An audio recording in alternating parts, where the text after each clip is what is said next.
بسم اللہ الرحمن الرحیم۔ السلام علیکم۔ 9 منتھ میں نارمل ڈلیوری کے لیے کیا کیا کرنا چاہیے؟ ایکٹیو رہیں، گھر کے تمام کام کاج کیجیے۔ آپ کا بلڈ پریشر، شوگر اور ہیموگلوبن لیول بہتر ہونا چاہیے۔ بچے کی حرکت کا خاص خیال رکھیں۔ روز تازہ ہوا اور سردیوں کے دھوپ میں چہل قدمی ماں اور بچے کی صحت کے لیے انتہائی مفید ہے، اور گرمی میں دھوپ میں مت جائیں۔ رش والی جگہ سے بچیں۔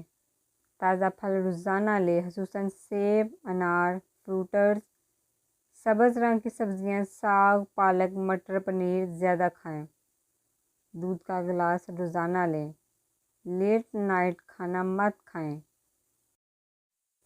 روزانہ پوچھا لگانے کی عادت اور بڑی بوڑھیوں کی پیروں کے بل بیٹھ کے چولہا چوکی کرنے کی عادت یا کھیتوں میں چنائی بجائی کا عمل نارمل ڈلیوری کے لیے بے حد مفید ہے۔ آپ کے گھر بھر کا پوچھا پیروں کے بال بیٹھ کے اپنے دونوں ہاتھ پوچھے پر رکھ کے آگے پیچھے ہوتے ہوئے لگائیں۔ نارمل ڈلیوری کے چانسز بڑھ جائیں گے، لیکن اگر پہلے سیکشن ہو چکے ہیں تو اپنے ڈاکٹر سے مشورہ ضرور کر لیں۔ بریتھنگ ایکسرسائز دوران زچگی سانس لینے کی مشق کے سرچ کریں۔ اس تکنیک پر عبور حاصل کریں اور بوقت ضرورت ان پر عمل پیرا ہوں۔ بڑے شہروں میں اچھے جم کپلز کو اکٹھے سانس لینے کی مشقیں کرواتے ہیں۔ اگر آپ کی پہنچ میں ہو تو انہیں جوائن کریں۔ اپنے پیٹ پر حمل کے نشان بننے سے بچاؤ کے لیے پیٹ کی جلد کو اعلی کریم، لیکوڈ پیرافین یا عام سرسوں یا زیتون کے تیل سے مساج کیا کریں۔ اپنے بچے سے باتیں کیا کریں، اسے رشتوں کی پہچان کروائیں۔ اسے بتائیں کہ آپ اور اس کے والد اس کی باہوشی منتظر ہیں۔ نویں ماہ میں اپنے ڈلیوری ڈاکٹر اور ہسپتال فائنل کر لیں، تاکہ ایمرجنسی کی صورت میں آپ کو علم ہو کہ آپ نے جانا کدھر ہے۔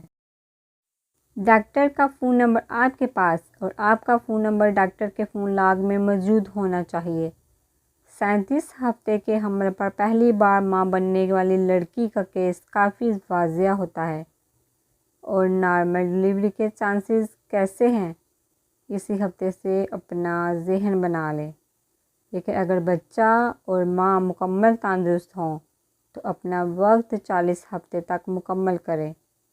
فوراً ہسپتال سے رابطہ کریں اگر بچے کی حرکت کم یا ختم ہو جائے، اگر وجائنا سے پانی یا خون کا اخراج ہونے لگے، اگر دردیں آنے لگیں، اگر زچہ کا بی پی تیز یا بہت لو ہو جائے، اگر شوگر لیول ڈسٹرب ہائی یا لو ہو جائے، اگر زچہ کو سانس لینے میں دقت ہو، گھٹن محسوس ہو، اگر کسی بھی وجہ سے زچہ بیمار محسوس کرے، اگر کوئی چوٹ لگ جائے خصوصاً گرنے کی صورت میں، پہلے سے موجود آپریشن کے نشان پر تکلیف محسوس ہو، اگر 2 یا زیادہ پچھلے آپریشن ہو چکے ہیں تو ڈاکٹر سے تجویز کردہ وقت پر ضرور ہسپتال میں پہنچ جائیں۔ ترین نصیحت: آخری لمحے پر خاندان کے دیگر افراد سے صلاح مشورے میں مت پڑیں، خصوصاً آخری لمحے پر۔